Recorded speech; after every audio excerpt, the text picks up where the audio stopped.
Magandang umaga sa ating lahat and good day sa ating mga kapulisan and happy Valentine's this February. Happy 1st February sa ating lahat and let's have our devotion. No? At the same time, let's pray. Father God in heaven, thank you Father God for giving us this time once more. Binigyan nyo kami ulit Panginoon ng pagkakataon para pakinggan ang iyong salita, Panginoon. Nadalain din po namin that you would be the one to work within our lives and that we would understand your word this morning and this day. And we pray, Father God, na kayo din po, Lord God, ang patuloy na magpatnubay sa bawat isa. At ganun din po sa mga kapulisan, Panginoon, na kayo din po, Lord God, ang patuloy na magpatibay at continue to protect them, Lord God, in this pandemic and in any virus at the same time. We pray, Father God, for your comfort and your care and your grace and mercy be upon them today. Thank you, Father God, for giving us this time. In Christ's most precious name we pray. Amen. It's February 1 once again. No, it's February 1 and marami sa atin ang nag-iisip ng date. Sino kaya i-date ko? Yung mga iba, sinong iisiping mag-date? Or, yung mga iba ay, ano kaya pang date ko? Ano? Naubos na nung December yung sahod ko. So, isang bagay, kailangan nating tingnan kung ano ba talaga ang pag-ibig. Ano? Because this is February, it's a topic of love, then let's talk about love. Let's talk about love. In 1 Corinthians chapter 13 verse 1 to 10, let me read it to you. Though I speak with the tongues of men and of angels and have not charity, I have become a sounding brass or a tinkling cymbal. And though I have the gift of prophecy and understand all mysteries and all knowledge, and though I have all faith so that I can remove mountains and have not charity, I am nothing. And though I bestow all my goods to feed the poor, and though I give my body to be burned, and have not charity, it profiteth me nothing. Charity suffereth long, and it's kind. Charity envieth not. Charity vaunteth not itself, it's not puffed up, doth not behave itself unseemingly, seeketh not her own, it is not easily provoked, thinketh no evil, rejoiceth not in iniquity, but rejoiceth in the truth, beareth all things, believeth all things, hopeth all things, endureth all things. Charity never faileth, but whether there be prophecy, they shall fail. Whether there be tongues, they shall cease. Whether there shall be knowledge, it shall vanish away. For we know in part, and we prophesy in part, but when that which is perfect is come, then that which is in part shall be done away. Love, Love. Ginawa natin ng acronym ang pag-ibig or kaya love. L-O-V-E. So, 1 Corinthians, love, halos lahat, pagdating na ng February, halos lahat ng iniisip is pag-ibig. So, pumapag-ibig,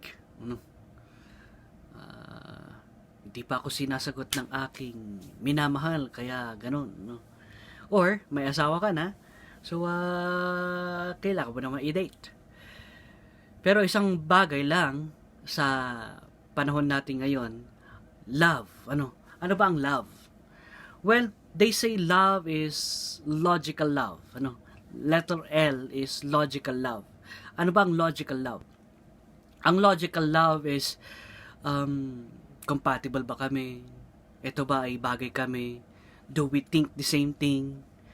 Do we mind the same things sa buhay namin? Do we have the same goal? Logical. Kumbaga ito yung pag-ibig na lahat dapat ay maayos at lahat dapat ay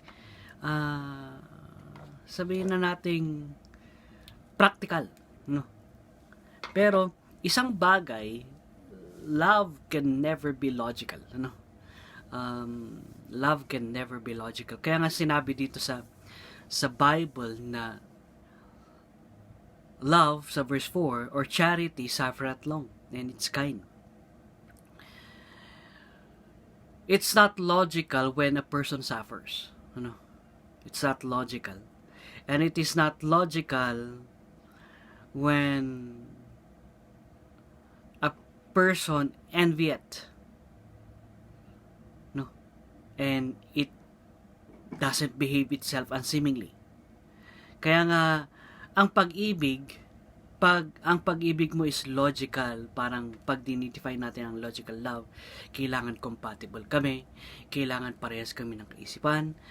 Sa kahit tanungin mo kahit sinong may asawa na kasamahan mo sa kapulisan, kung single ka man, kahit tanungin mo sa kanila, they will never be in the same mind with their spouse. Ano?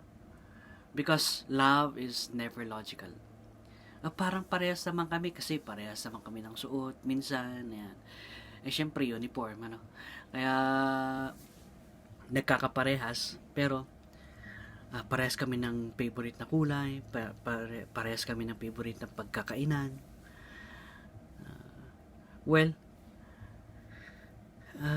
it may seem, ano, but it is what we call adjustment or compromising yung pag-ibig mo just to what?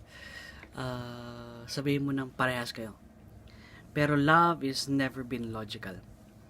Love is never been logical. Secondly, letter O, obsessed love. Ito yung obsess. Pag sinasabi nating obsessed love, is lahat na sa kanya is, wow, ang ganda. Lahat na sa kanya, ay, wow, maayos. Kahit alam mong hindi maayos, ay hindi. Justify mo yan. Sabi mo, ay, hindi. Kwan lang yan kasi. Ganito, ganyan lang. No? Hindi. Yung baga, binibigyan mo na ng reason or dahilan. Obsessed love is, this kind of love is, ito yung gusto nating i-possess. Gusto nating sabihin mo ng kunin. At gusto nating sa lahat ng bagay sumunod. No? That is obsessed love. Na baka ganito ang pag-ibig mo, no? Na obsessed ka. Ibig sabihin is hindi mo na nakikita yung kamalian ng tao, hindi mo na nakikita kung sino talaga siya, ang nakikita mo lang lahat is positive. At the same time, ang nakikita mo na sa kanya is what? You want to possess. This is what we call the lustful love. Ano? Yung talagang lust lang. Nasa laman lang. Gusto mo lang kunin. Obsessed love yun. And this kind of love, kaya nga sabi sa Bible, anong sabi dito sa scripture natin, doth not behave itself unseemingly, seeketh not her own, it is not easily provoked, thinketh no evil. That is obsessed love. Behave itself unseemingly, ano? Pag nandyan, parang you're not in your right mind. Pag nandyan si crush or nandyan si, sabi mo ng pag-ibig, o kahit anong code name man ang gamitin mo sa kanya, ay ito yung tinatawag nating obsessed love. Yung behavior, no, is not normal. Seeketh not her own. Is not easily provoked, thinketh no evil. So, kaya nga, kung isipin natin, is this the kind of love that we want sa buhay natin? No. This is not the kind of love that we want. And the third is what we call the very passionate love. Ano? When we say very passionate love, ito yung romantic na nakikita lang natin sa telenovela. No? Binibigyan ng malalaking 1 dosenang rosas, 3 dosenang rosas, ano? Hindi lang sa Valentine's, pero binibigyan to everyday. Kung gano'n na lang, di kulang na ang budget, no? So, binibigyan ng chocolate everyday. Di kung ganun na lang, lahat natataba. So, bibigyan mo ng chocolate kung nagda-diet, para ikaw makishare ka rin, no? So, etong passionate love is very good. Ano, you are very passionate, you are very sabihin mo ng romantic pagdating dito sa pag-ibig na to. And when we say passionate love is palagi mo lang iniisip siya, parang ikaw na si Dina, di na makatulog, di na makakain, ayan, di na makapag-isip ng tama kasi ang iniisip mo na lang ay siya, siya, laman ng isipan mo siya. That is a good love, which is very passionate love, but it would fail. It would fail. Dahil pag nakita mo at nagising ka na bigla kang nabatukan siguro at na nagising ka sa realidad, makikita mo na yung pag-ibig na yon, yung passionate love, never last long. A passionate love only lasts when the feeling is there. So, when the feeling is mutual, when the feeling is, sabihin mo ng the same, but when the feeling are not the same, passionate love or romantic love fails. Kaya nga, pagdating sa 1 Corinthians chapter 13, though I speak with the tongues of men and of angels and have not love, I become a sounding brass or tinkling cymbal. Kahit sabihin mo nang alam mo lahat, napag-isipan mo na lahat, pero kung hindi mo to sinabi ng pag-ibig with love, you're just a sounding brass or a tinkling cymbal. And it is nothing. Kahit ibigay mo lahat, sabi niya sa verse 3, though I bestow all my goods, and though I give my body to be burned, kahit sacrificial love, yung talagang sinasakripisyo mo na yung iyong allowance, sinasakripisyo mo na yung sweldo para sa kanya. Pero kung hindi mo to ginagawa dahil you accept the person for who she is or who he is, it's nothing. Which leads us to what we call the true kind of love. Ano yung pinaka-true kind of love? That eternal love. Eternal love. John chapter 3 verse 16. For God so loved the world that He gave His only begotten Son, that whosoever believeth in Him should not perish but have everlasting life. Well, when we say eternal love, this love is determined by commitment. Whether nagbago yung tao, whether siya'y nagbago ng physique, nagbago ng ugali, character, nagbago man siya sa paningin ng iba, nagbago man siya sa paningin mo, pag-ibig at mamahalin mo pa rin because you accepted that person for who he is and what she is. This kind of love is not logical dahil kung titingnan natin sa logical, kailangan compatible. Etong love na to knows no condition. It's not logical but it is unconditional. Ibig sabihin ng unconditional is wala kang standard pagdating sa pag-ibig dito sa person na to. That is what we call eternal love. Isa pang bagay is this is not an obsessed love or sabihin mo ng lustful love na ang gustong mo lang is matikman, o kaya makuha, but yung gusto mo sa kanya, that is not obsessed love. Eternal love is not obsessed love. When we say it's not obsessed love, it's just because you do not love the person because of the character traits that he has, but you love the person because you love the person. Hindi yung mahal mo siya dahil ganito siya, no? Yung walang rason, no? Kaya nga unconditional, it's not obsessed. And it's passionate, no? When we say passionate, is talagang you have the passion na whether magbago man siya, whether ano man ang mangyari, you still love that person. That is what we call eternal love, which we cannot possess. Which we cannot possess because we have hindi tayo nagawa na ganun. But because of the eternal love, pwede bang mangyari sa akin ang eternal love? Yes. Can you possess eternal love in your physical state? No. But can you possess your love in your eternal state? Yes. When we say eternal state, is you must first have something eternal